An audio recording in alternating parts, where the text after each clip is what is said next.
ನಮಸ್ಕಾರ ಸ್ನೇಹಿತರೆ, ಮಹಾಸಂಗಮ ಯೂಟ್ಯೂಬ್ ಚಾನಲಿಗೆ ಸ್ವಾಗತ. ಇವತ್ತು ನಾವು ಎಲ್ಲಿ ಹೋಗ್ತಾ ಇದ್ದೀವಿ ಅಂದರೆ, ವಿಶ್ವದ ಅತಿ ದೊಡ್ಡ ಲಿಂಗ ಇರುವ ಕೋಟಿಲಿಂಗೇಶ್ವರ ಸ್ಥಳಕ್ಕೆ ಭೇಟಿ ಕೊಡ್ತಾ ಇದ್ದೀವಿ. ಅಲ್ಲಿನ ವಿಶೇಷತೆ ಏನಂತ ತಿಳ್ಕೊಳ್ಳೋಣ ಬನ್ನಿ. ಇದು ಕೋಟಿಲಿಂಗೇಶ್ವರ ಇರೋದು ಸುಮಾರು ಕರ್ನಾಟಕ ಕೋಲಾರ ಜಿಲ್ಲೆಯಲ್ಲಿದೆ. ಇದು ಸುಮಾರು ಬೆಂಗಳೂರಿನಿಂದ 90 ಕಿಲೋಮೀಟರ್ ಆಗುತ್ತೆ. ಬೆಂಗಳೂರಿಂದ ಟ್ರೈನ್ ವ್ಯವಸ್ಥೆ ಮತ್ತು ಬಸ್ಸಿನ ವ್ಯವಸ್ಥೆ ಚೆನ್ನಾಗಿದೆ. ಟ್ರೈನಿಗೆ ಹೋದ್ರು ಬಸ್ಸಿಗೆ ಹೋದ್ರು ಬೆಂಗಳೂರಿನಿಂದ ಬಂಗಾರಪೇಟೆ ಅನ್ನೋ ತಾಲೂಕಿಗೆ ಹೋಗ್ತೀವಿ. ಅಲ್ಲಿಂದ ಸುಮಾರು 12 ಕಿಲೋಮೀಟರ್ ಕರ್ಮಸಂದ್ರ ಅನ್ನೋ ಊರಿದೆ. ಅಲ್ಲಿ ಈ ದೇವಸ್ಥಾನ ಇರೋದು. ನಾವು ಬಂಗಾರಪೇಟೆಯಿಂದ ಬಸ್ಸಿಗೆ ಹೋದ್ವಿ. ಅಲ್ಲಿಗೆ ಬಸ್ಸಿನ ವ್ಯವಸ್ಥೆ ಮತ್ತು ಆಟೋ ವ್ಯವಸ್ಥೆ ಇದೆ. ಸುಮಾರು 12 ಕಿಲೋಮೀಟರ್ ಆಗುತ್ತೆ ಇಲ್ಲಿಂದ ಬಂಗಾರಪೇಟೆಯಿಂದ. ಇದೇ ನೋಡಿ ಕೋಟಿಲಿಂಗೇಶ್ವರ ಸ್ವಾಮಿ ನೆಲೆಸಿರುವಂಥ ಸ್ಥಳ. ಇಲ್ಲಿನ ವಿಶೇಷತೆ ಏನೆಂದರೆ, ವಿಶ್ವದಲ್ಲಿ ಅತಿ ದೊಡ್ಡ ಲಿಂಗ, ಸುಮಾರು 108 ಅಡಿ ಲಿಂಗ ಇರುವ ಸ್ಥಳ ಇದು ಪ್ರತಿಷ್ಠಾಪನೆ ಆಗಿದೆ. ಇದು ವಿಶ್ವದಲ್ಲೇ ಏಕೈಕ ಲಿಂಗ ಅಂತಲೂ ಹೇಳ್ಬೋದು. ಇದು ಕರ್ನಾಟಕದ ಹೆಮ್ಮೆ ಅಂತಲೂ ಹೇಳ್ಬೋದು. ಇಲ್ಲಿ ವಿಶೇಷತೆ ಏನೆಂದರೆ ದೀಪ ಆರಾಧನೆ. ಇಲ್ಲಿ ದೀಪ ಆರಾಧನೆ ನೋಡಿ, ಈ ಥರ ದೀಪ ಇರುತ್ತೆ. ಅದನ್ನು ನಾವು ತಗೊಂಡು ಹೋಗಿ ನಾವೇ ಪೂಜೆ ಮುಗಿಸ್ಕೊಂಡು ಬರ್ಬೋದು. ಇಲ್ಲಿಂದ ದೇವಸ್ಥಾನಕ್ಕೆ ಎಂಟ್ರಿ, ದೇವಸ್ಥಾನಕ್ಕೆ ದಾರಿ ಇದೆ. ದೇವಸ್ಥಾನದ ಒಳಗಡೆ ಹೋಗಬೇಕಂದ್ರೆ ಸುಮಾರು ಒಬ್ಬರಿಗೆ 20 ರೂಪಾಯಿ ಟಿಕೆಟ್ ತಗೊತಾರೆ. ದೊಡ್ಡವರಾಗಲಿ ಚಿಕ್ಕವರಾಗಲಿ ಒಬ್ಬರಿಗೆ 20 ರೂಪಾಯಿ ಎಂಟ್ರೆನ್ಸ್ ಇರುತ್ತೆ. ಸುಮಾರು ತುಂಬ ದೊಡ್ಡ ದೇವಸ್ಥಾನ ಅಂತಲೇ ಹೇಳ್ಬೋದು. ನಾವು ಎಂಟ್ರೆನ್ಸಿಂದಲೇ ಸ್ವಾಮಿ ದರ್ಶನ ಆಗುತ್ತೆ. ಲಿಂಗ ಪ್ರತಿಷ್ಠಾಪನೆ ಮಾಡಿರೋದು, ಪೂಜೆ ಮಾಡಿರೋದು ತುಂಬ ಚೆನ್ನಾಗಿದೆ. ಬೆಳಿಗ್ಗೆ 6 ಗಂಟೆಯಿಂದ ರಾತ್ರಿ 9 ಗಂಟೆವರೆಗೂ ಈ ದೇವಸ್ಥಾನ ಓಪನ್ ಇರುತ್ತೆ. ಈ ದೇವಸ್ಥಾನಕ್ಕೆ ಸುಮಾರು ಕರ್ನಾಟಕ ಬೇರೆ ಕಡೆಯಿಂದನೂ ತುಂಬ ಜನಗಳು ಬರ್ತಾರೆ. ನಾವು ಹೋದಾಗ ತುಂಬ ರಶ್ ಇತ್ತು. ತುಂಬ ಅಂದರೆ ತುಂಬ ಜನ ಬರ್ತಾರೆ ಇಲ್ಲಿ. ಮತ್ತು ಅವರೇ ಕೈಯಾರೆ ಪ್ರತಿಷ್ಠಾಪನೆ ಮಾಡ್ಬೋದಂಥ ಏಕೈಕ ಸ್ಥಳ ಅಂದರೆ ಕೋಟಿಲಿಂಗೇಶ್ವರ. ನಾವು ಲಿಂಗ ಪ್ರತಿಷ್ಠಾಪನೆ ಮಾಡ್ಬೋದು ಅಂದರೆ ಈ ದೇವಸ್ಥಾನಕ್ಕೆ ಆರಾಮ್ ಬರ್ಬೋದು. ಇಲ್ಲಿ ನಮ್ಮ ಕೈಯಾರೆ ಪೂಜೆ ಮಾಡಿ ನಮ್ಮ ಕೈಯಾರೆ ಲಿಂಗ ಪ್ರತಿಷ್ಠಾಪನೆ ಮಾಡಿಸ್ತಾರೆ. ಇಲ್ಲಿ ಸುಮಾರು 90 ಲಕ್ಷ ಲಿಂಗ ಪ್ರತಿಷ್ಠಾಪನೆ ಆಗಿದೆ ಅಂತ ಹೇಳ್ತಾರೆ. ಇನ್ನು ಸುಮಾರು 1 ಕೋಟಿ ಲಿಂಗ ಪ್ರತಿಷ್ಠಾಪನೆ ಆಗ್ಬೋದು ಅಂತ ಹೇಳ್ತಾ ಇದ್ರು. ಇಲ್ಲಿನ ತುಂಬ ವಿಶೇಷ ಪೂಜೆ ಇರುತ್ತೆ. ಇಲ್ಲಿ ದಿನ ವಿಶೇಷ ಪೂಜೆ ಇರುತ್ತೆ. ಯಾರು ಬೇಕಾದರೂ ವಿಶೇಷ ಪೂಜೆ ಮಾಡಿಸ್ಬೋದು. ಇಲ್ಲಿ ವಿಶೇಷ ಪೂಜೆ ಮಾಡ್ಸೋಕ್ಕೆ ಇಷ್ಟಂತ ಅಮೌಂಟು ಅಂದರೆ ನಮ್ಮ ಕೈಯಲ್ಲಾದಷ್ಟು ಕೊಡ್ಬೋದು. ದೇವರಿಗೆ ದಿನ ಹೂವಿನ ಅಲಂಕಾರ ಇರುತ್ತೆ. ಇಲ್ಲಿ ಸುಮಾರು ದೇವಸ್ಥಾನಗಳಿದೆ. ಎಷ್ಟಿದೆ ಅಂತ ನನಗೆ ಲೆಕ್ಕ ಹಾಕಲಿಲ್ಲ.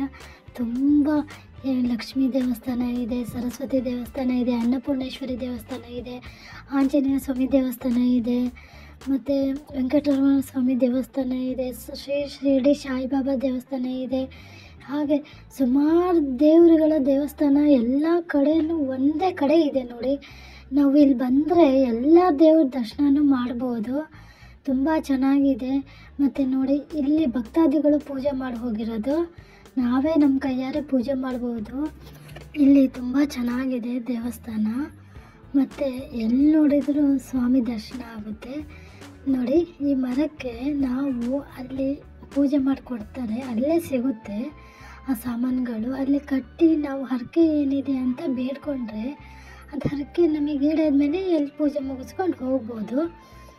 ಇಲ್ಲಿನ ಮತ್ತೆ ವಿಶೇಷತೆ ಏನಂದರೆ, ಎಲ್ಲ ಒಂದೇ ದೇವಸ್ಥಾನದಲ್ಲಿ ಬ್ರಹ್ಮ, ವಿಷ್ಣು, ಮಹೇಶ್ವರ 3 ಸ್ವಾಮಿಗಳು ನೆಲೆಸಿದೆ. ಮತ್ತು ವಿಶೇಷ ಪೂಜೆನೂ ನಡೆಯುತ್ತೆ ಇಲ್ಲಿ. ನೋಡಿ ಎಷ್ಟು ಜನ ಇದ್ದಾರೆ ಅಂದರೆ, ತುಂಬ ರಶ್ ಇತ್ತು ನಾವು ಹೋದಾಗ. ತುಂಬ ವಿಶೇಷ ಪೂಜೆ ಅಂದರೆ ಇಲ್ಲಿ ನಮ್ಮ ಹೆಸರಲ್ಲೇ ಪೂಜೆ ಮುಗಿಸ್ಕೊಡ್ತಾರೆ ನೋಡಿ. ನೀವು ಬ್ರಹ್ಮ, ವಿಷ್ಣು, ಮಹೇಶ್ವರ ಎಷ್ಟು ಚೆನ್ನಾಗಿದೆ ಅಲ್ವಾ. ಎಲ್ಲ ಹೂವಿನ ಅಲಂಕಾರ ಅಂತೂ 2 ಕಣ್ಣು ಸಾಲದು ನೋಡೋಕ್ಕೆ. ನಾವು ಪೂಜೆ ಮುಗಿಸ್ಕೊಂಡು ಹೊರಗೆ ಬಂದರೆ ನೋಡಿ, ಇಲ್ಲಿ ಪ್ರಸಾದ ಲಡ್ಡು ಸಿಗುತ್ತೆ.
ಈ ವಿಡಿಯೋ ನಿಮಗೆ ಇಷ್ಟವಾದರೆ ಶೇರ್ ಮಾಡಿ, ಕಮೆಂಟ್ ಮಾಡಿ,